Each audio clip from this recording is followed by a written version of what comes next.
aberto, vamos saudar os nossos telespectadores da TV Espírita, da TV Caminho da Luz. Bem-vindos à nossa reunião de hoje.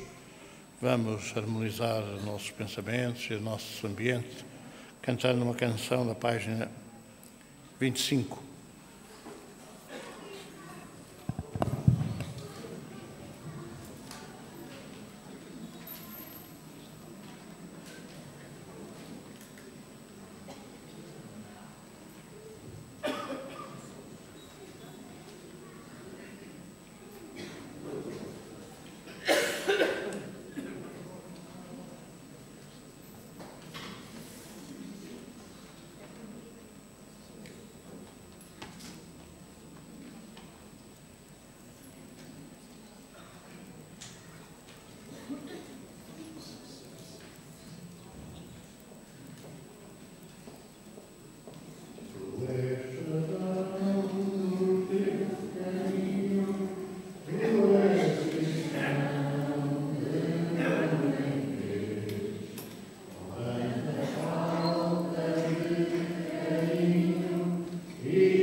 Nos ajudes a preparar o nosso ambiente através dos seus mensageiros, que certamente estarão connosco, os nossos guias, os nossos protetores, para podermos, se necessário, acolher irmãos sofredores que tenham desencarnado, mas principalmente para podermos colher alguns ensinamentos da tua mensagem de esperança, de consolação. Fica connosco, abençoa os trabalhos que vamos iniciar. Página 30.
santificado seja o vosso nome.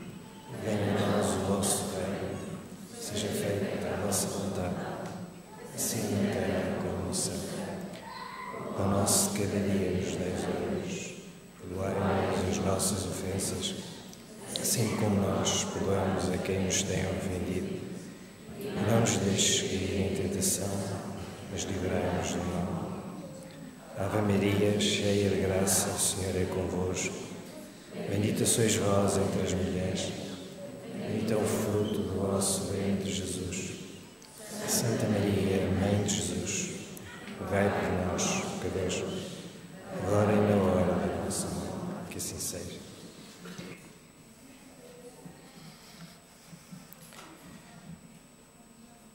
O Cristo, o Rei de Israel, desce agora da cruz para que o vejamos e acreditemos. Marcos, capítulo 15, versículo 32. O mundo e a crença. Por isso que são muito raros os homens habilitados à verdadeira compreensão da crença pura, em seus valores essenciais, encontramos os que injuriam o Cristo para confirmá-lo. A mentalidade milagreira sempre nadou na superfície dos sentidos, sem atingir a zona do espírito eterno, e se não alcança os fins menos dignos aos quais se dirige, descamba para os desafios mordazes. E no caso do Mestre, as observações não partem somente do populacho. Assevera Marcos que os principais dos sacerdotes com os escribas partilhavam dos movimentos insultuosos, como a dizer que intelectualismo não traduz elevação espiritual. Os manifestantes conservam-se surdos para a boa nova do reino, cegos para a contemplação dos benefícios recebidos, insensíveis ao toque do amor que Jesus endereçara aos corações. Pretendiam apenas um espetáculo. Descesse o Cristo da cruz num passe de mágica e todos os problemas de crença inferior estariam resolvidos. O divino interpelado, contudo, não lhes deu outra resposta além do silêncio, dando-lhes a entender a magnitude do seu gesto inacessível ao propósito infantil dos inquiridores. Se és discípulo sincero do Evangelho, não te esqueças de que, ainda hoje, a situação não é muito diversa. Trabalha ponderadamente no serviço da fé. Une-te ao Senhor, dá quanto puderes em nome dele e prossegue servindo na extensão do bem, convicto de que o vasto mundo inferior apenas te pedirá maliciosamente distrações e sinais. Do livro Pão Nosso, pelo Espírito Emmanuel, com psicografia de Francisco Cândido Xavier.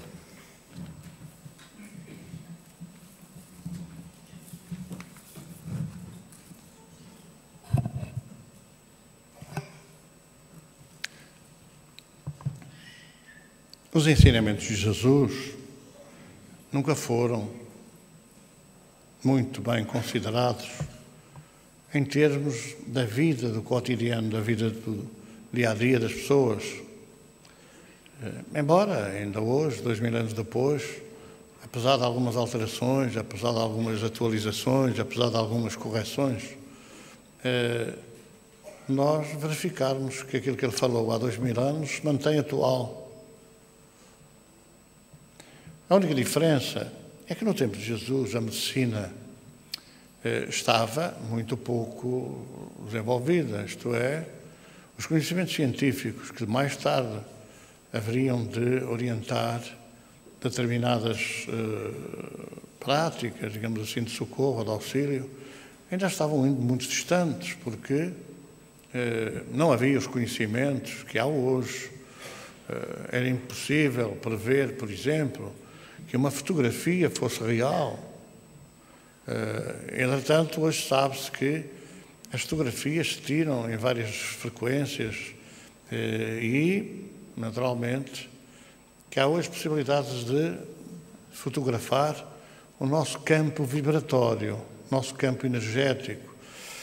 Não sei se já algumas pessoas experimentaram, particularmente aquelas que têm pelos nos braços, aproximar-se o braço de um ecrã de televisão e verificarem que parece que tem eletricidade, que os pelos se levantam. Então há um campo vibratório, um campo magnético que nos rodeia a nós e que muitas vezes se entrechoca com outros campos magnéticos, outros campos eletromagnéticos. E isso provoca ou atração ou repulsão. Hoje é possível utilizar meios científicos, é possível verificar o tamanho do campo vibratório, do campo energético, eletromagnético, que nós irradiamos enquanto vida, enquanto o nosso corpo tiver vida. Ora, no tempo de Jesus era impossível. Não havia minimamente possibilidade de Jesus explicar muitas das coisas que ele fazia. Apesar de ter dito a certa altura que todos nós podíamos ser deuses e conseguir grandes coisas até maiores do que aquelas que ele conseguia, é evidente que a maior parte das pessoas não entendeu o que ele queria dizer com isso. Até podereis fazer mais do que eu, porque eu tenho Deus comigo e vocês terão a Deus e ter-me-ão a mim. Está no texto dos Evangelhos. E isso não é explicado hoje. Como é que isso resulta? Jesus fez dois tipos, entre aspas, vamos falar a palavra, que é a palavra que é mais conhecida, fez dois tipos de milagres. Trocando agora isto de outra maneira, fez dois tipos de curas. Fez curas físicas e fez curas espirituais. Quer dizer, curou chagas do corpo e curou chagas da alma. Curou cegos, paralíticos, leprosos, mas curou endemoniados, curou pessoas que estavam subjugadas pelos espíritos. E não há como hoje negar, não há como negar, só mesmo querendo esconder a verdade, não há como negar que há problemas espirituais, isto é, há problemas idênticos àqueles que Jesus curou, de endemoniados, e que o texto evangélico fala, desde o Gadareno, que era aquele que era mais famoso, porque, pelos vistos, os demónios, os espíritos que andavam com ele eram às centenas, aos milhares mesmo, onde alguma interpretação terá ultrapassado os 2000 espíritos, quando o endemoniado respondeu a Jesus que eram legião. Mas também curou o surdo, curou o mudo, e porque ele dava a ordem, espírito surdo e mudo, sai desse homem. Então, há curas em termos físicos e há curas em termos espirituais. E isso nunca foi muito desenvolvido. Então, hoje, 2000 anos depois, mesmo conhecendo muitos dos profissionais de saúde, conhecendo, dizendo-se cristãos, sabendo que Jesus fez o que fez e disse que todos nós poderíamos também fazer o mesmo, ainda hoje se separa claramente aquilo que é físico e aquilo que é espiritual. Como se não houvesse inter-relação. Se eu tiver um problema de consciência grave, eu posso adoecer? Posso adoecer. Se eu tiver um remorso de qualquer coisa, eu posso cismar nesse problema e posso transmitir ao corpo físico a doença? Posso. Se eu tiver debilidades manifestas, por exemplo, se eu tiver debilidade do fígado, ou do estômago, ou do coração, naturalmente que todos esses efeitos, não é?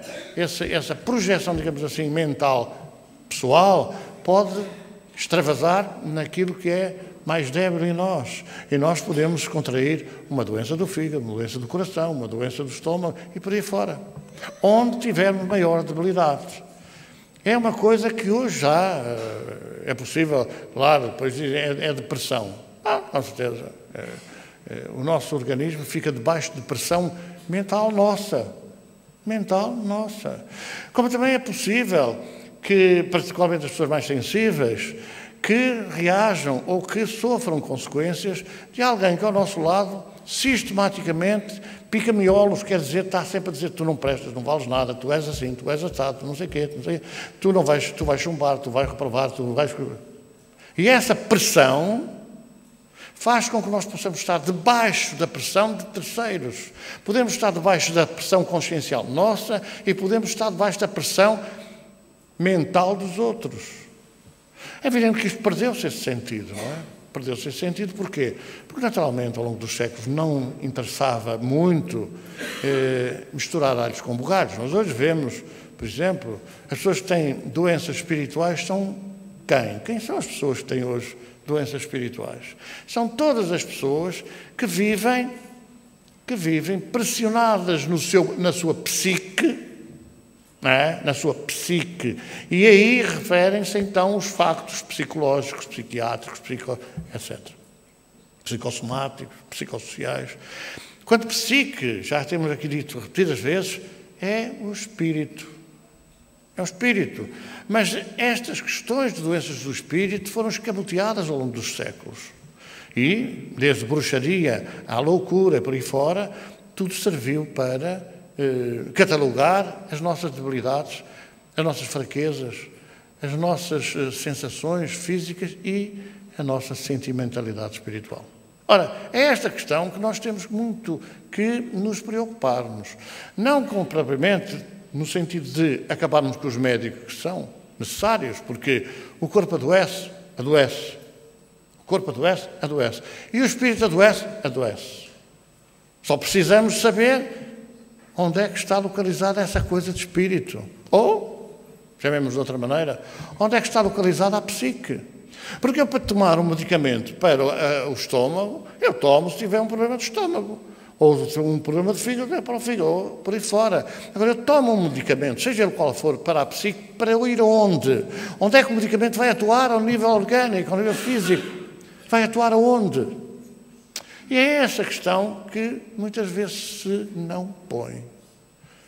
E também é verdade que as pessoas preferem ir à farmácia do que fazer outras tentativas, procurar outras soluções que às vezes custam muito mais do que tomar uns comprimidos. Tomar uns comprimidos é fácil.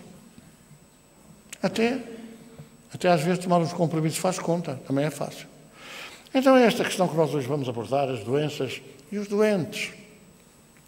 Há alguns anos atrás, nos Estados Unidos da América, não sei se foi em Miami, se foi assim numa destas grandes cidades, um dos hospitais mais conhecidos fez uma experiência. A experiência era reunir um conjunto de pessoas e, durante algum tempo, fazer uma concentração mental com elevação de pensamento. Vamos falar isto de outra maneira, prece, oração. A experiência foi feita durante vários dias e constatou-se, não foram os espíritas que constataram, vamos pôr isto de lado, constatou-se que, de facto, os doentes do hospital viram reduzir os seus sintomas em mais de 50%. Quer dizer, as pessoas melhoraram naquilo que sentiam na sua doença em mais de 50%. E não houve paliativos, não houve medicamentos, não houve comprimidos, não houve injeções, não houve soro com isto ou soro com aquilo. Foi nessa concentração durante uma semana, como aliás faria mais tarde em Washington, as pessoas da área da psicologia, da área do pensamento e tal, fizeram a mesma na cidade. Fizeram essa mesma concentração durante 8 dias e verificaram que a criminalidade na cidade reduziu-se em quase 50%. Em quase 50%. Quando nós fazemos aqui, por exemplo, a irradiação, é claro, não adianta nada estar a fazer irradiação, somos muitos, vamos pedir ajuda para os doentes, à distância, os nossos familiares estão na Conchinchina, estão na América, estão ali, estão lá. É possível que essa força mental, essa força do pensamento haja? É possível. É claro que não teve continuidade, nem em Washington fazerem essas reuniões de concentração para reduzir a criminalidade. É uma prova evidente que resultou. Nem no hospital continuaram a fazer esse regime de concentração, de irradiação, de projeção magnética para ajudar a aliviar as dores dos doentes. Foi uma experiência que ficou parada, não é? Porque é evidente que a coisa que conduza a uma redução de medicação nos doentes em 50% é um bocado complicado, não é? Alguém vai sofrer com isso, que não são os doentes, naturalmente, que não são os que pagam os medicamentos, provavelmente os que vendem, porque não interessará muito que realmente haja uma metodologia, haja um método de tratamento, de terapia, que reduza o consumo de drogas, vamos ser claros, são drogas, não é? São drogas sobre receita médica, mas há muita gente interessada em que isso não ocorra, porque não é que entre muita gente no desemprego, é que se reduzam substancialmente os lucros económicos que normalmente se resultam da utilização desse tipo de medicação. Ora, também não podemos esquecer que mais de 50% da medicação farmacológica, e portanto os laboratórios que fabricam isso têm um interesse muito especial, mais de 50% é na área chamada psíquica, psicológica, psiquiátrica, psicológica não, que os psicólogos não receitam medicamentos, mas é na área da psiquiatria, do tratamento psiquiátrico, é na área que nós vamos ver aqui das doenças catalogadas como doenças físicas. Porque, sendo o espírito doente, seriam medicamentos do espírito, acabamos por reconhecer que a maior parte dos medicamentos são para o corpo, que provavelmente talvez venha a ter alguns reflexos ou alguma incidência sobre os sintomas espirituais. Então, é esta abordagem que nós vamos hoje fazer aqui. Doenças físicas podem ser de várias categorias. Por exemplo, a criança que nasce com asma. Bom, nasce com asma, é uma doença de genes ou genética, chamada hereditária ou congénita. Vem com os genes. E é claro que pode ser de nascimento ou podem ser essas doenças adquiridas ao longo da vida. Porque nós vemos pessoas a apanhar asma aos 8 anos, aos 10 anos, aos 15 anos, aos 20, aos 50 anos. A asma é um problema de cariz respiratório, não é? Toda a gente sabe. E, portanto, elas podem ser adquiridas ao longo da vida em resultado de abusos, de repetição de hábitos. Repetição de hábitos, vejam. Abuso, repetição de hábitos. Quer dizer, a pessoa que mente foi ensinada a mentir.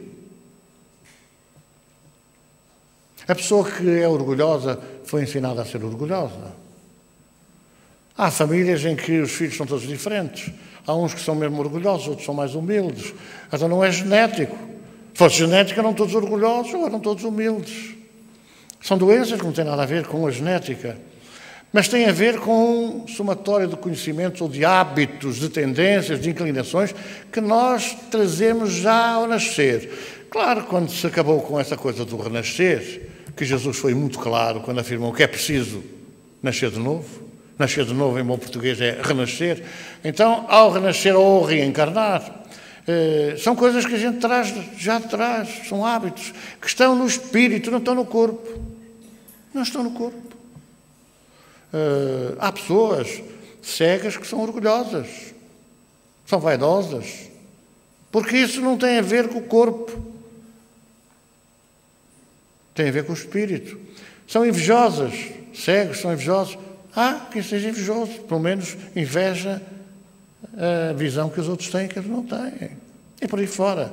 Quer dizer, então há doenças que começam na própria vida. É a genética do útero materno. Bolas! Mas porquê é que não são todos iguais? Não são todos igualmente orgulhosos, igualmente vaidosos, igualmente mentirosos? O ser mentiroso está no espírito, não está no corpo. E o ser paralítico está no corpo. O ser cego está no corpo. O ser deficiente, físico, de qualquer natureza, está no corpo. O ter o sarampo está no corpo. Qualquer virose está no corpo.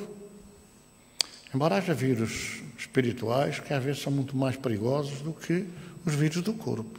Podemos dizer que todas essas bactérias, todos esses micro-organismos estão no nosso corpo, a maior parte das vezes adormecidos, que podem acordar em qualquer altura, podem despertar por qualquer razão, pela repetição de hábitos. E então temos ali os abusos, a repetição de hábitos que podem desencadear determinado processo orgânico. Portanto, as doenças físicas podem ser projetadas no espírito, podem ser transmitidas pelo espírito. O espírito que a pessoa que é alcoólica, que apanha uma cirrose e que desencarna com uma cirrose, vai levar consigo essa gravação, essa marca. Não é o São Pedro que vai guardar lá num livrinho de anotações. Nós levamos connosco. Levamos no fecheiro, no disco rígido, não é? Que a gente leva e depois traz. E quando traz, claro que essas tendências mantêm-se, o que não é de estranhar que possamos dizer que à hepatite da nascença, que resulta, de facto, de uma problemática do fígado que anteriormente se levou para o mundo espiritual e que se voltou a trazer, porque tem que ser o corpo a absorver essas inclinações. Então temos doenças hereditárias, temos doenças adquiridas e temos doenças mistas, que podem ser físicas e espirituais. Com certeza que as doenças que são hereditárias é o espírito que as traz através do seu corpo espiritual. Agora, nós podemos ter um misto de doenças físicas e doenças espirituais. Isto é, eu posso partir uma perna e, na hora de partir uma perna, eu receber o impulso de mentes enfermiças, de mentes inferiores às mentes dos espíritos desencarnados, e daí ter também reflexos, sintomas agravados pela parte espiritual. Então temos essas doenças mistas, físicas e espirituais. É claro que isto não é entendido assim, em termos de ciência materialista. Não é entendido assim. Embora hoje nós possamos já encontrar aqui e ali grandes abordagens sobre medicina e espiritualidade. Medicina e espiritualidade. Mas aquela coisa de César o que é de César e Deus o que é de Deus continua em vigor. E todo o resto é bruxaria. O que não é da medicina é bruxaria. É um conceito que, enfim, no meu entendimento, tem muito a ver, mas é com a ignorância, com o desconhecimento das coisas e até mais com a preguiça em que as pessoas procurem entender as coisas, raciocinar sobre elas e deixarem de falar daquilo que não sabem. Vemos aqui Jesus a curar e vemos aqui uma coisa curiosa. Esta pessoa que está ali, José Arigó, foi muito famoso. Ele foi tão famoso que acabou por curar a filha do Presidente da República do Brasil, então Juscelino Kubitschek de Oliveira. A filha tinha uma doença que não teve cura em parte nenhuma do mundo, na parte da medicina, e acabou pelo Presidente de levar a filha a este homem que estava preso na altura, por exercício ilegal da medicina, e levá-lo para tratar a filha e curá-la. Foi na sequência disso que ele foi posto em liberdade e deixou de estar preso, porque na própria prisão ele faria curas com a faca enferrujada, ele cortava mesmo e tirava, e então foi a partir daí que ele foi libertado e a perseguição, de alguma forma, foi reduzida e acabou. Embora ele não tivesse deixado de morrer dramaticamente, não é? Porque depois, à volta de todo o processo que ele seguia, que ele praticava, levantou-se a exploração económica, familiares criaram hotéis e restaurantes e mais não sei o quê, explorar à volta de alguém que trabalhava gratuitamente com a faca enferrujada. Doenças espirituais. Toda a moléstia, toda a doença física tem antecedentes espirituais. Ninguém adoece por acaso. Ninguém adoece por acaso. Podemos andar um tempo na vida sem problemas desses e, de repente, parece que cai tudo em cima. Eu tenho ouvido muitas pessoas dizerem eu nunca tive nada, agora, de repente, é tudo umas coisas em cima das outras. Bom, eu posso falar por mim próprio. Posso falar por mim próprio, que andei 60 anos sem problema nenhum, nem gripes, nem febres, e de repente as coisas tinham que vir ao encontro. A gente tem que deixar aquilo que traz de trás, as manchas que traz de outras vidas, tem que as deixar no corpo. O corpo é um mata-borrão. Se nós realmente deixarmos que o corpo absorva esses miasmas, essas nódoas, quando nós sairmos do corpo não voltamos a levá-las. Por isso é que há formas de nos libertarmos. Há duas formas. Uma é pelo sofrimento, é pela dor. A outra é pelo amor. Há muita gente que tem 37,5 de febre, já não pode fazer nada porque já estão doentes. Uma coisita, espirraram 2 vezes, já não podem vir ao tratamento espiritual. Joga o Benfica, ou o Porto, ou o Sporting, também já não podem vir. Já contei que aqui há uns anos atrás, uma pessoa desesperada da vida veio ter comigo, estou muito mal e tal. Era uma quarta-feira, eu disse, tudo bem, hoje já trabalho no centro, o senhor apareça e tal. Sim senhora, muito obrigado. Mas azar, nesse dia jogava o clube dele, por acaso era o Benfica, se fosse de outro clube qualquer também era igual. E então ele chegou a correr, quase ofegante, desculpa, eu não posso, porquê? Hoje joga o Benfica, eu tenho que ver o jogo. Então não está doente. Não está doente. Agora também no hospital também se consegue ver os jogos de futebol e aquelas porcarias todas que dão na televisão. Antigamente não havia isso. Era só chorar e sofrer. Então é natural que nós possamos trazer de trás de outras vidas os erros que a gente cometeu. É assim, mas porquê é que este raio deste espírito não me larga, não me deixa dormir, atormenta-me a qualquer hora? Porquê? Tem que haver uma razão. Jesus já falou nisso, mas ninguém quer saber. Porquê? Porque a partir do momento em que nós acreditamos que vamos aos pés do sacerdote, confessamos os pecados todos, e ele manda rezar 2 Ave Marias ou 3 Padre Nossos, e a gente fica liberto dos problemas, tudo não tem justificação. Jesus disse, como fizeres acharás, é mentira. É mentira. A cada um segundo as suas obras, é mentira. A cada um segundo aquilo que o sacerdote que vai confessar tiver, porque há uns que mandam rezar 5 terços, há outros que mandam rezar uma Ave Maria. Na nossa juventude, eu não me lembro, que a gente procurava sempre o sacerdote que dava menos penitência. E andava uma fila atrás daquele que dava bonzinho, e eram 2 ou 3 naquele que dava ali uns 3 terços de joelhos, que era uma coisa complicada. E porquê? Porque nós habituamos a esta cegueira. Quer dizer, Jesus falou, mas não era para isso, já alterou as leis. As normas são iguais. Cada um recebe aquilo que faz. Cada um semeia aquilo que colhe. Está profusamente explicado nos textos do Evangelho, nas epístolas, nas cartas dos apóstolos. Está tudo lá explicado. Nós é que não nos convém. Não nos convém. Quando Jesus partiu, isto vem referido nos Atos dos Apóstolos, os Atos dos Apóstolos escritos por Paulo, está lá muito claro. Os apóstolos fizeram exatamente aquilo que Jesus fazia. Ressuscitaram, entre aspas, os que estavam naturalmente em coma, fizeram-nos ressurgir à vida, como Jesus fez a Lázaro e fez à filha de Jairo, por aí fora. Quer dizer, a ressurreição, a retomada da consciência, eles fizeram. Curaram as chagas, curaram os leprosos. Tudo isso eles fizeram, expulsaram os demónios, afastaram os espíritos inferiores, malignos. Eles fizeram isso. Aliás, está lá claro que Jesus mandou os 72 da Galileia, fizeram o mesmo. Mandou depois 500 da Galileia, fizeram também. Também curaram, também afastaram os demónios, leia-se os espíritos inferiores. E, portanto, são coisas que nós perdemos o uso. Porquê? Porque não convém. Quer dizer, não convém. Mas não convém porquê? Porquê é que não convém? Não convém porque nós queríamos ter o poder na mão e subjugar o povo para que fizessem aquilo que a gente quer e não aquilo que Jesus disse que iria acontecer. Então, há sempre antecedentes espirituais. Se eu tiver que morrer pelo fogo, eu vou ter que morrer pelo fogo. Porquê? Porque eu tenho que morrer pelo fogo, porque antecedentemente, porque no passado eu alguma coisa fiz nessa área, ou incendiei, ou queimei, ou levei à morte por fogo alguém. Isso não há dúvida. E se eu sou enterrado vivo? Há uma razão objetiva para eu ter sido enterrado vivo. Como fizeres, acharás, disse Jesus. Se eu achei e fui enterrado vivo, é porque fiz. E não há qualquer dúvida, não há que fugir. Não há que fugir. Ora, aliás, nós temos visto estas tragédias ultimamente. De incêndios, explosões, morre tudo queimado.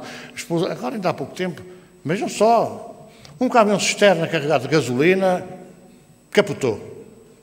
As pessoas foram todas a correr a roubar, entre aspas, a gasolina. Entretanto, dos que foram roubar a gasolina, um lembrou-se de acender um cigarro e aquilo explodiu, morreram 100 e tal pessoas.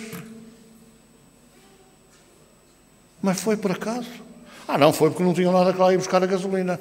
Não, ninguém sabe porque é que foram, não vamos analisar isso. Mas tinham que partir daquela forma, daquela maneira. Tinham que partir daquela maneira. Recorda-me quando eu estava em Angola que as empresas de cerveja davam uns isqueiros. Uns isqueiros era petróleo. E então ofereciam um isqueiro e naquela oportunidade ofereceram 5 isqueiros. Era um para o comandante de companhia e 4 para os alferes. E o vendedor da cerveja, não é? Pôs os isqueiros, não estavam... O pessoal não estava, pôs-o em cima da mesa do bar e foi-se embora.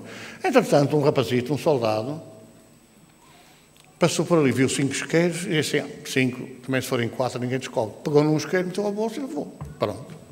Passados uns dias, houve um ataque na estrada, uma emboscada na estrada. Pronto. A coisa correu, houve uns feridos e tal. Mas esse rapaz que tinha levado o isqueiro veio conversar ao capitão que afinal tinha roubado o isqueiro. E disse assim, olha, o capitão, eu venho-lhe confessar, ele veio um isqueiro, tirou o isqueiro do bolso, que usava no bolso da farda, tirou o isqueiro do bolso e o isqueiro estava atingido por uma bala, no sítio do coração. Mas foi por acaso. Foi por acaso. Se calhar não foi por acaso. Se calhar não foi por acaso. Aprendeu que não se deve roubar, mas pelo menos naquela oportunidade salvou-lhe a vida, a busqueiro. Ora, as coisas que a gente pode encontrar não sabe. Nós não sabemos como é que vai ocorrer amanhã. Alguém imaginava aquele desastre, aquela tragédia que houve em Pedrógão? Ninguém imaginava há um mês atrás. E aconteceu. Morrer 1 ou 2, morrer 3 ou 4, arder uma casa ou 2. Mas ninguém pensava. Ninguém imaginava aquilo. Até pessoas vieram passar férias para a praia, passaram um fim de semana na praia, foram apanhadas naquela tragédia. Não há nada que aconteça por acaso. Tudo está escrito na nossa vida. Não é assim, vai-me acontecer isto. Não, eu posso mudar. Eu posso mudar o meu destino, mas eu não posso mudar o meu passado. Ele está escrito, e se eu não mudar aquilo que eu tenho que receber, ele vai acontecer de qualquer maneira. Daí que, se é necessário que eu que desencarno com uma cirrose tenha que pagar perante a lei um erro meu, um erro crasso meu, eu vou ter que pagar. Nada melhor para eu corrigir o meu defeito do que ser impedido de beber. E não há dúvida que quando alguém nasce com hepatite ou cirrose, que às vezes é diagnosticado também como cirrose hepática de nascença, isso não vai beber, não vai mesmo. Ou não vai comer gorduras, ou não vai comer aquelas coisas todas que foram os abusos que no passado tiveram. A gente diz assim, não, eu vou deixar de fumar, mas não deixo. Mas eu tenho que deixar de fumar, então vai-me acontecer uma asma, uma coisa qualquer, que eu não posso fumar mesmo. Então, às vezes é uma ajuda da divindade. Se estiveres assim, vais cair outra vez, se fores assim, não cais mesmo, que vai-te custar fumar. Então, esta questão das doenças espirituais são muito importantes a gente entender. As causas das doenças mais mortíferas, como são o cancro e as doenças cardiovasculares, surgem como consequência do stress. Isso foi uma investigação feita numa localidade com 5.000 habitantes, ali perto na Alemanha, no norte da Alemanha, em que uma equipa de médicos e investigadores foi saber porque é que aquela povoação tinha uma incidência muito grande em cancro e em doenças cardiovasculares. E chegaram à conclusão de que, de facto, as causas próximas, imediatas, eram este stress. O que é o stress? Olha, o stress é, por exemplo, o casal, não é? E um xinga o outro, e um xinga o outro, e um xinga o outro. Ou ela está sempre mal disposta, sempre aborrecida, sempre chateada, sempre não sei o quê. Ou ele está sempre a chatear, sempre... E provoca altas alterações chamadas psíquicas, alterações do humor, alterações da tranquilidade espiritual. E isso pode desencadear problemas físicos graves. Quando? Só para dar um exemplo, às vezes é assim, as senhoras grávidas, as senhoras na menopausa é uma tragédia. Quer dizer, para algumas, não é? Outras não mostram, mas também é. Mas quer dizer, é um problema complicado. Então, uma senhora na menopausa não pode fazer nada, tem que estar descansada, toda aquela e tal. A menopausa é uma reação orgânica normal, porque o período de vida, de fecundidade da mulher, leva um corte, não é? Que às vezes é tracejado, não é? Passa, vem. Então, os hormónios lançados na corrente sanguínea, os hormónios provocam, às vezes, concentrações demasiadas em determinadas células debilitadas, e neste caso concreto, ou no útero, ou nos ovários, ou nas glândulas mamárias, ou por aí fora, que fazem o quê? Fazem com que as células, nessa concentração do ectoplasma, desses hormónios, provoquem um crescimento desmesurado das células, cancro. Então, se a mulher na menopausa se deixar de pensar que não pode fazer nada e, por exemplo, ajudar uma grávida, por exemplo, ou um bebê, tenra idade, envolver em oração, em prece, dar essa energia, ao dar não tem tanta, ao não ter tanta não se concentra, ao não se concentrar não desenvolve as metástases do cancro. Isto é um estudo que está hoje já quase praticamente confirmado. Então, eu, por exemplo, sou operado a um cancro grave. Não posso fazer nada, eu estou muito doente, vejam só que não sei o quê. Mas se eu ajudar alguém que está com o mesmo problema, que se eu projetar na pessoa os fluidos que fazem com que surjam as metástases, as concentrações desmesuradas desses hormônios e, naturalmente, o crescimento desusado dessas células. Se eu der, já não concentro. Se eu não concentro, não aumento. E pode ser uma forma, uma terapêutica de regressão do cancro e de até cura. Mas a gente tem a mania, eu não posso, estou muito doente, mas não só, eu não consigo, não sei o quê. Porque nós arranjamos uma desculpa, às vezes esfarrapada, para não fazer, para não ajudar. Ai, não me aborreçam, que eu nem me posso mexer. Ai, que eu não sei o quê. Porque até nós gostamos muito de ser os desgraçadinhos. Nós gostamos muito que as pessoas digam, coitado, de facto está a sofrer tanto, e mais assim, e não sei o quê. A gente gosta. Então não há doença, não. Nós somos doentes. As causas é do stress. Porquê é que a gente tem stress? Porque a gente não para e diz assim, para lá, mas para que é que eu estou-me a irritar? Mas para que é que eu estou a discutir? Mas para que é que eu me estou a enervar? Eu vou controlar isto. E começa a elevar o pensamento. E começa a pedir ajuda. E começa a receber o envolvimento e começa a acalmar. E começa a acalmar. Nós podemos fazer isso? Podemos, foi Jesus que disse. Não foi o padre não sei quantos, nem o espírito de não sei quê. Foi Jesus que disse que nós podíamos fazer isso e muito mais. Como ele fez. Podíamos acalmar a tempestade? Podíamos acalmar a tempestade. Mas nós não temos relação com o mundo espiritual. Dizem alguns investigadores, e já aqui falamos não há muito tempo, que na barca, quando havia a grande tempestade e os apóstolos estavam todos aflitos porque iam todos morrer, Jesus dormia calmamente, ele se levantou-se, homens da pouca fé, abriu os braços à proa do barco e a tempestade acalmou. Claro, alguém procura saber porquê é que a tempestade acalmou. Alguém quer saber disto? Não quer saber de nada. Foi por acaso, pronto, aconteceu. Mas uma tempestade não acalma assim de repente. Naturalmente que há agentes, há elementos que trabalham em nome de Deus em todos os elementos da natureza. Todos os elementos da natureza. Ai, choveu torrencialmente, mas que raio e tal. É porque a chuva é necessária. Ai, levanta-se a tempestade no mar. É porque a tempestade é necessária. Se não houver agitação das águas, não há vida no mar.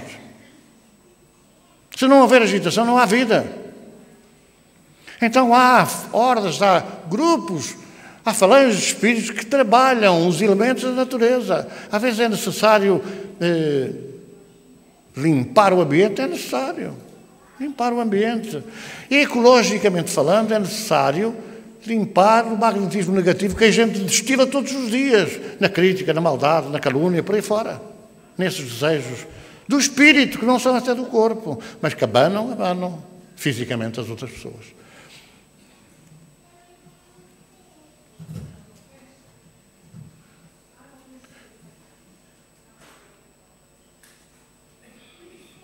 Doenças físicas, doenças espirituais. As doenças físicas catalogadas de uma forma geral, vamos ver.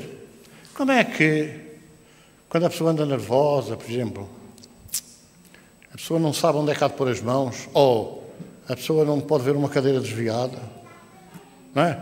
Ou um quadro inclinado, tem que se levantar para ir corrigir o quadro. Às vezes há coisas muito mais importantes, mas não se descansa sem ir lá, virar o tapete que está dobrado, ou apanhar uma casca de almoço que está no chão.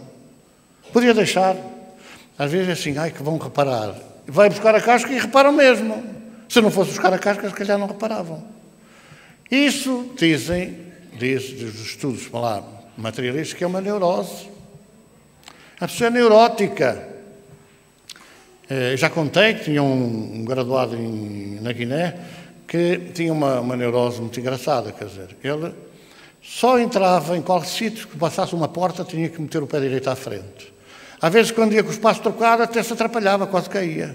Porque parava em cima, voltava para trás, para entrar com o pé direito. Isso, a certa altura, virou psicose. A psicose é um estado mais avançado da neurose. A pessoa já vai a pensar, ai, se eu não fizer isto, ai, se eu não fizer aquilo, eu tenho que fazer isto, eu tenho que fazer aquilo. Quer dizer, já não é só encontrar e ter que corrigir, já é ir antes, já com o problema, para depois ter que corrigir.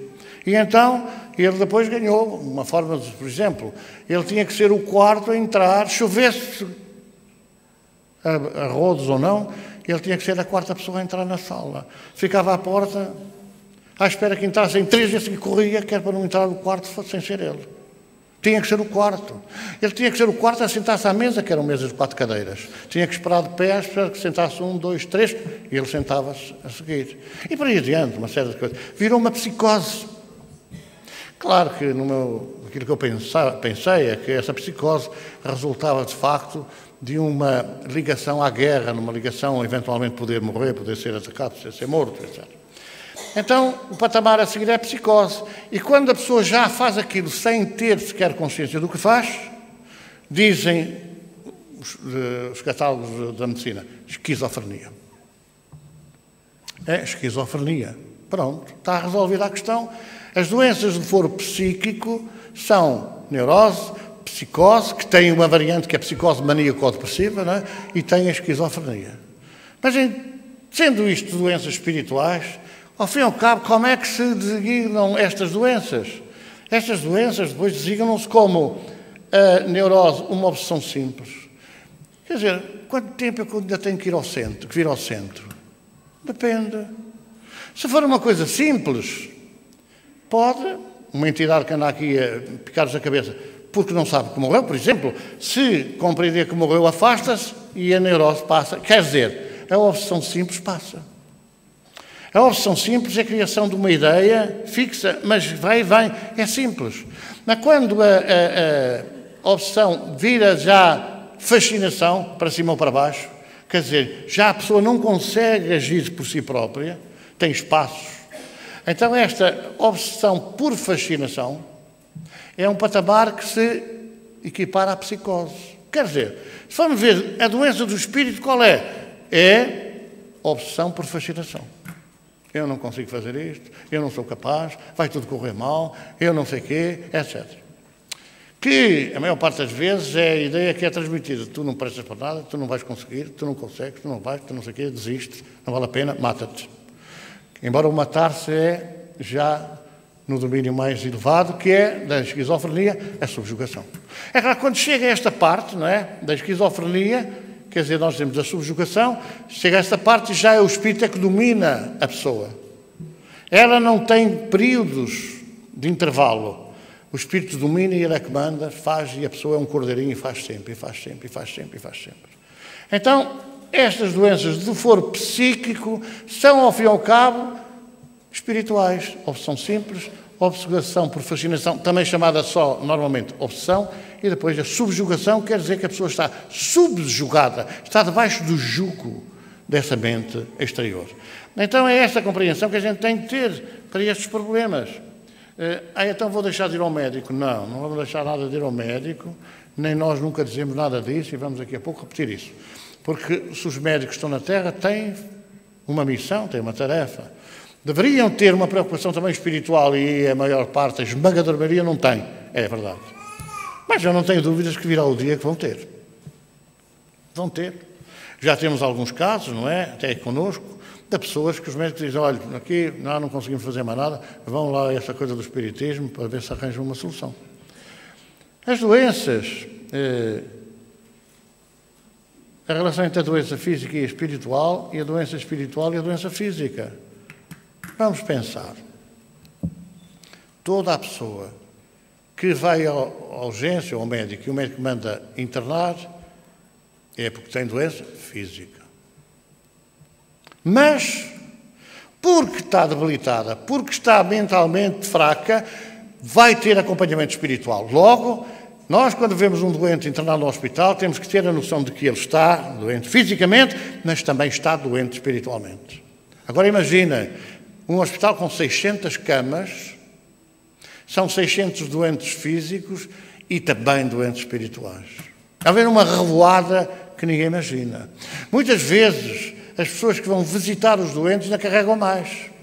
Eu tive uma experiência aqui há uns 3 ou 4 anos muito curiosa. Eu fui visitar uma pessoa que estava com um ABC. Às vezes há um ABC com letra pequena, não é? Há os ABCs assim com letra maior e a coisa pode dar em D. Mas estava nervoso, mas não sei o quê. Eu cheguei ao pé do senhor, que era um senhor com 80 e poucos anos, dei-lhe a mão e tal, comecei a falar com ele, a acalmar. O aparelho que ele estava ligado, a máquina, lá com com a taquicardia, com aquelas coisas de atenção, com aquelas curvas para cima e para baixo e tal. De repente, ele começou-se a acalmar e começou a baixar, os valores começaram a baixar. Ele ficou calmo, a tensão entrou na normalidade, etc.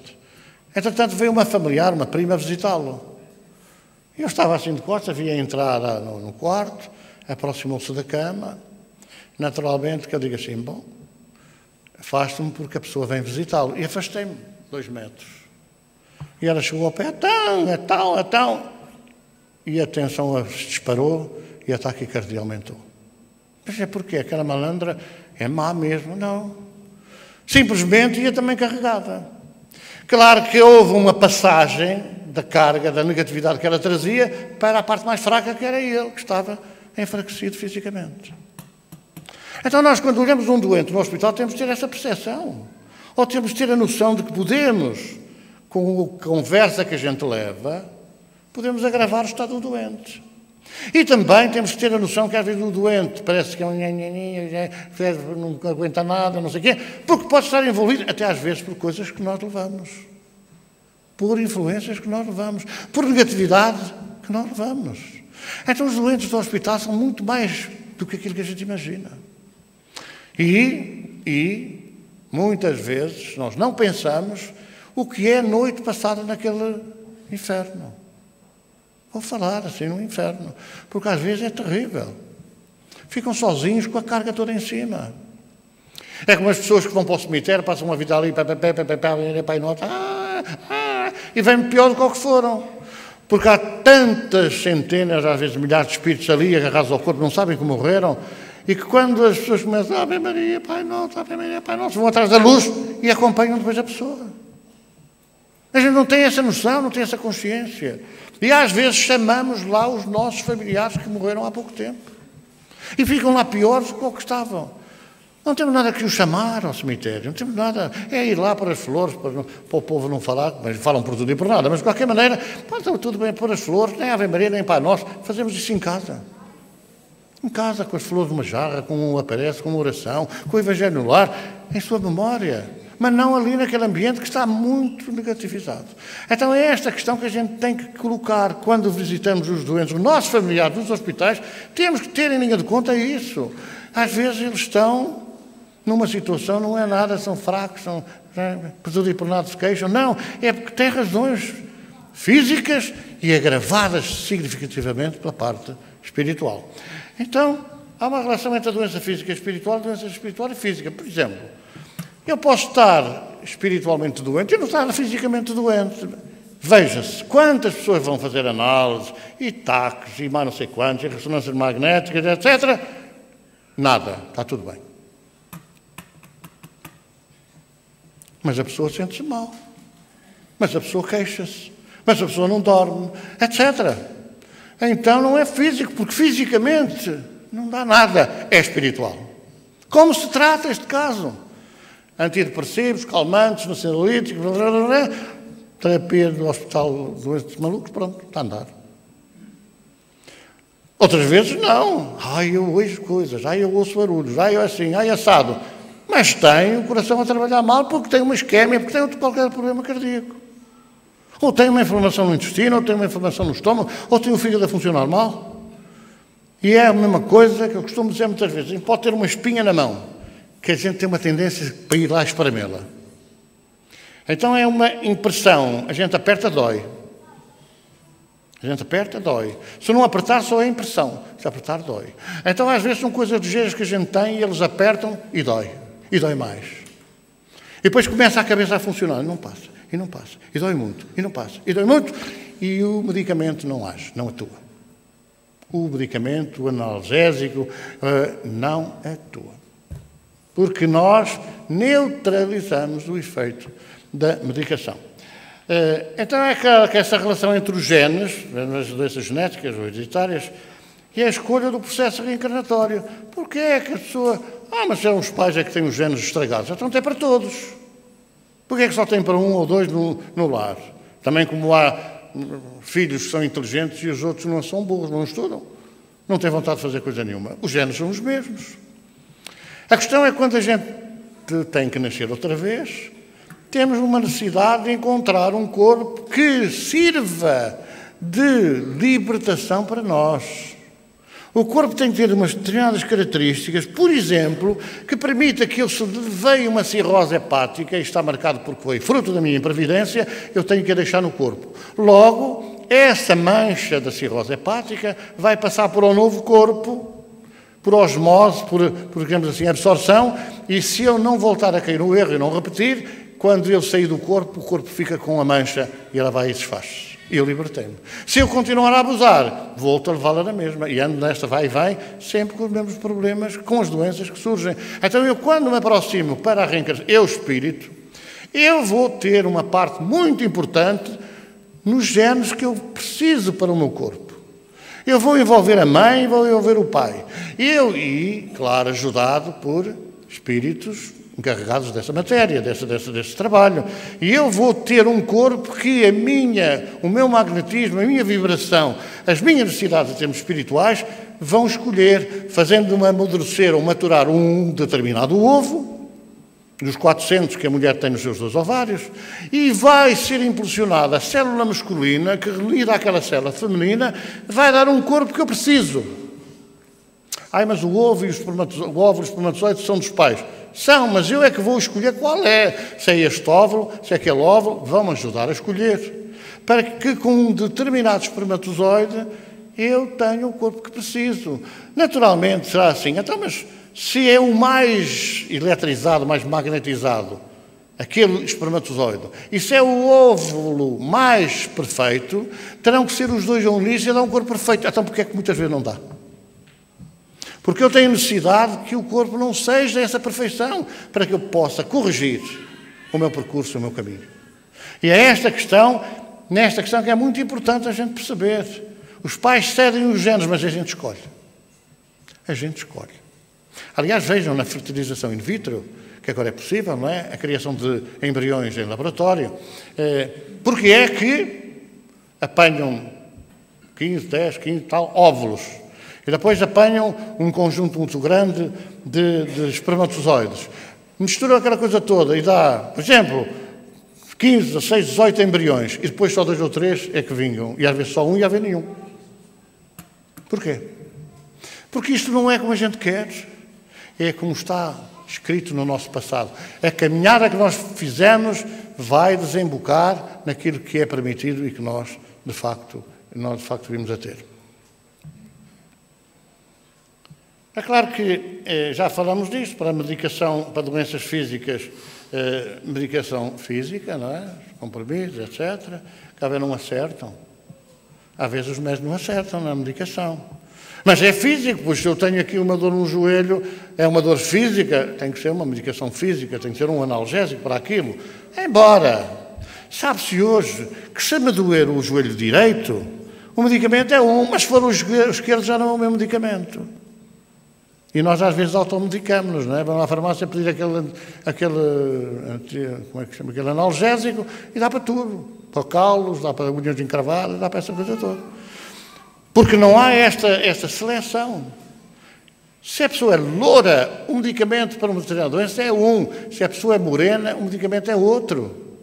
E porquê é que é tudo a mesma coisa? Porque é mais fácil. Ainda não chegaram a esta fase da investigação para saber porquê é que para um louro a medicação é uma, para um moreno a medicação é outra. Ainda não chegaram a essa fase. Chegarão um dia, provavelmente sim, quando tiverem a oportunidade de pensar mais espiritualmente do que materialmente.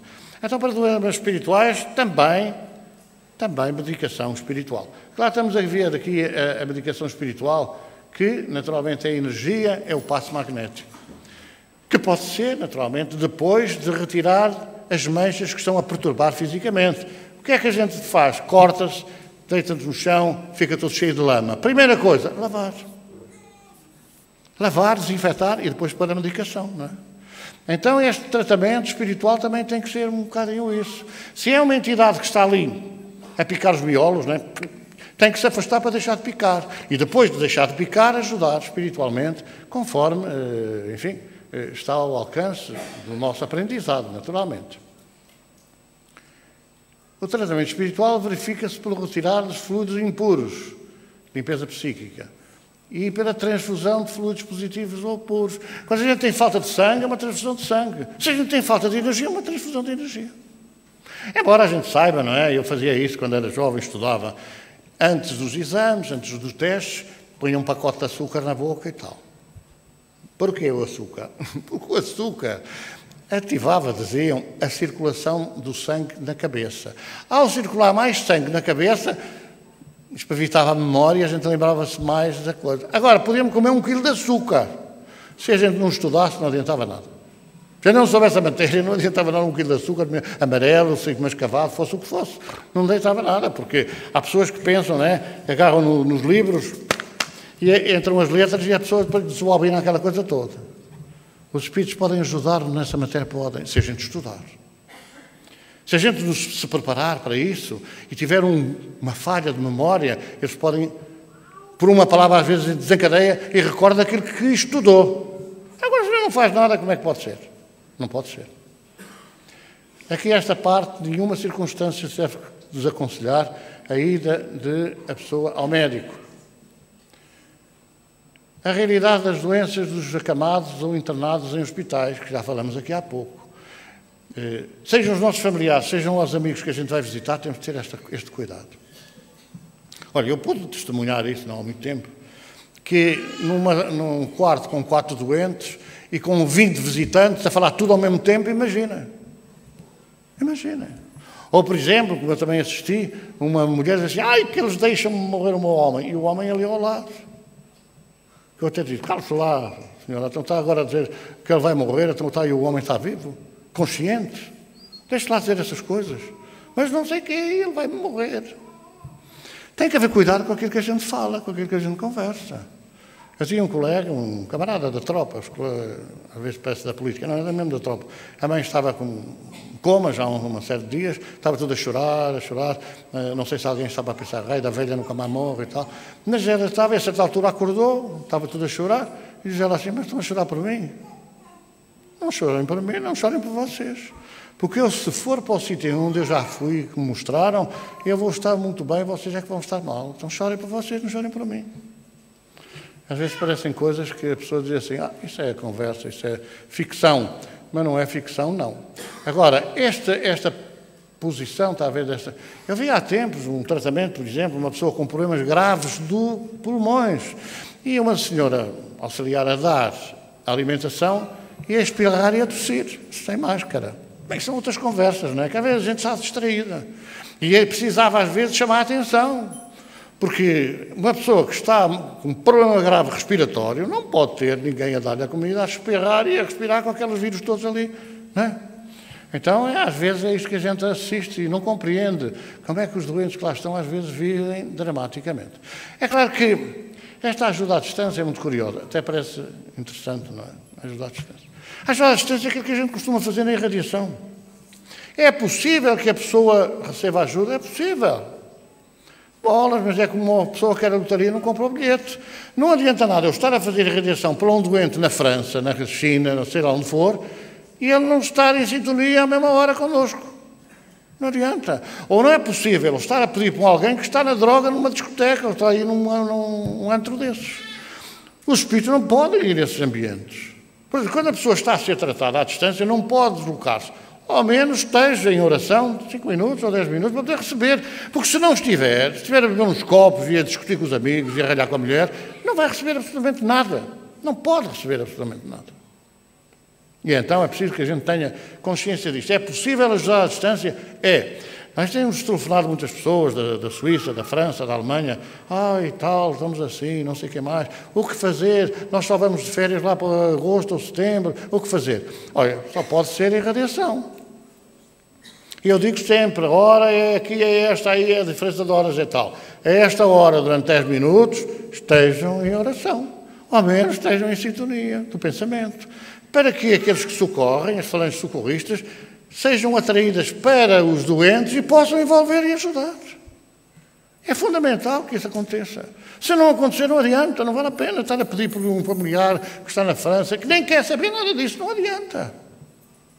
Mas é que não adianta mesmo. E às vezes as pessoas vêm pedir, mas eu não posso vir, eu não consigo que venha. Então vai morrer. Se tiver uma pneumonia, não vai ao médico, vai morrer. O doente tem que ser tratado, não é alguém, não mando ninguém por mim ao médico para me tratar. Ou sou eu doente, sou eu que tenho que me tratar.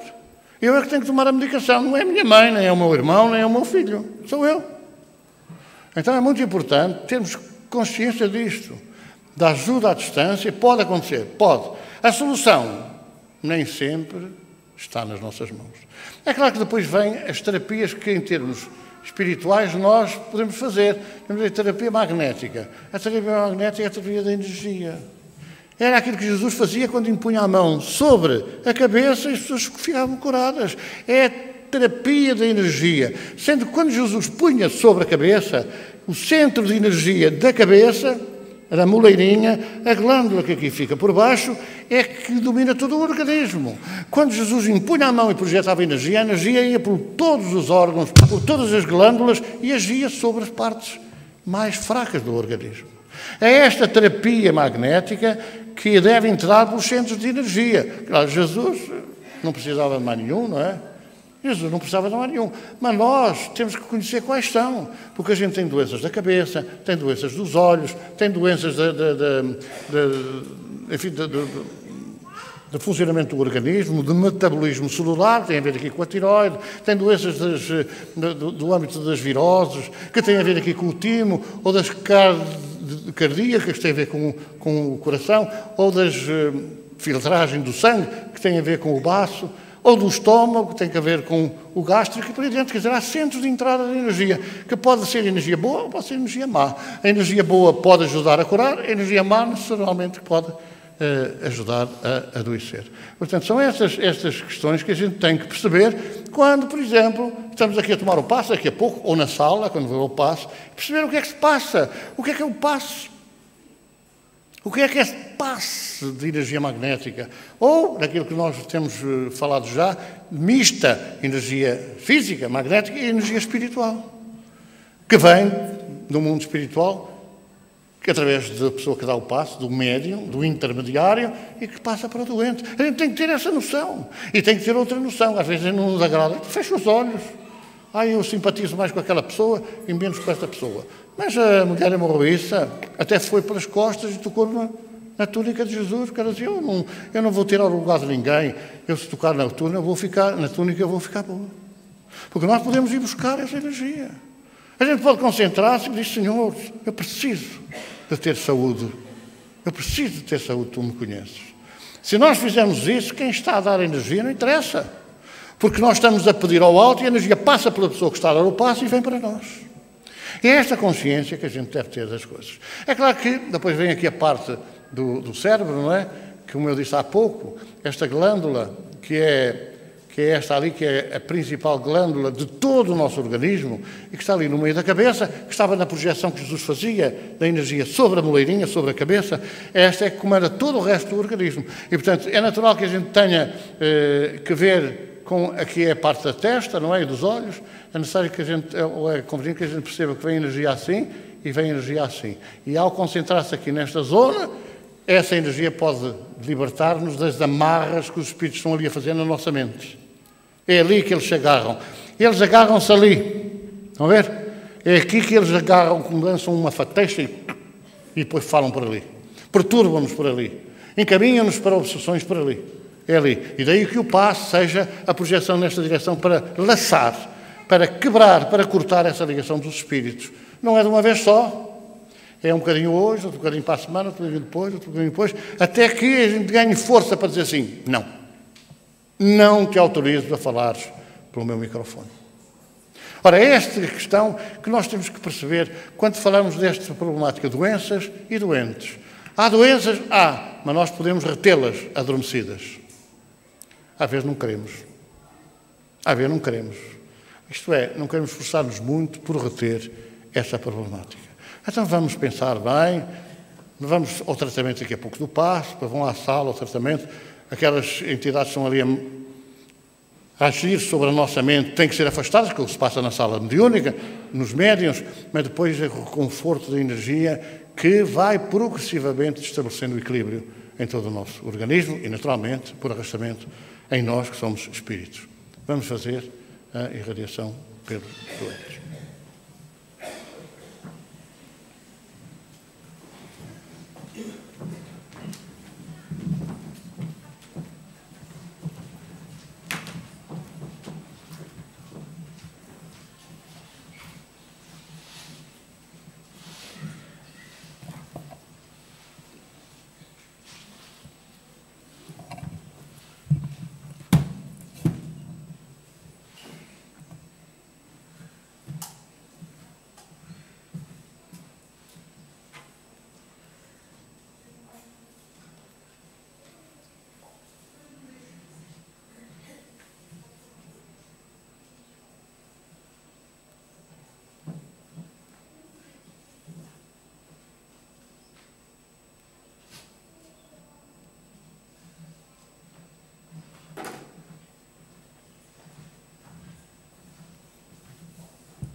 Vamos ensaiar uma canção para a inauguração do nosso Jardim das Lágrimas, em homenagem à Rainha Santa, que há de ser um dia destes. Então, na página 42, Rainha Santa, vem irmã e boa dia, Rainha Santa, vem fazer-nos companhia, Rainha Santa, dá-nos tua Nossa Senhora, Rainha Santa, presença consoladora, Santa Isabel, primeira princesa, socorrista das vivências mais penosas,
pedimos, Senhor, pelos doentes,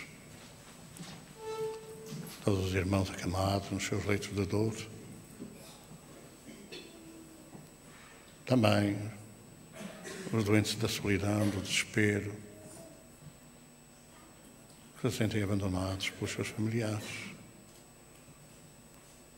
e também por aqueles que continuam no vício, no prazer. Pedimos por todos, Senhor, colocando nas Tuas mãos a nossa oferta de paz, de amor, as nossas vibrações de solidariedade e fraternidade. Toma a nossa oferta, Senhor.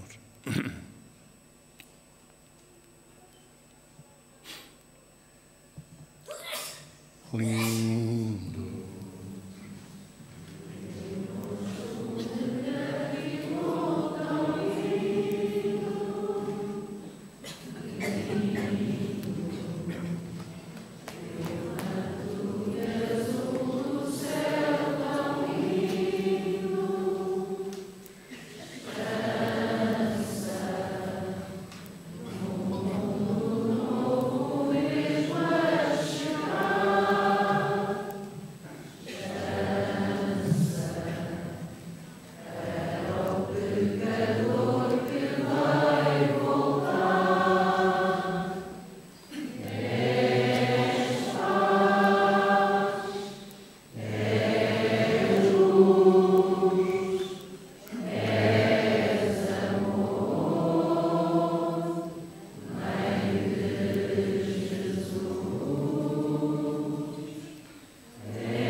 Vamos pedir aos nossos telespectadores muita paz até à próxima segunda-feira, se Deus quiser.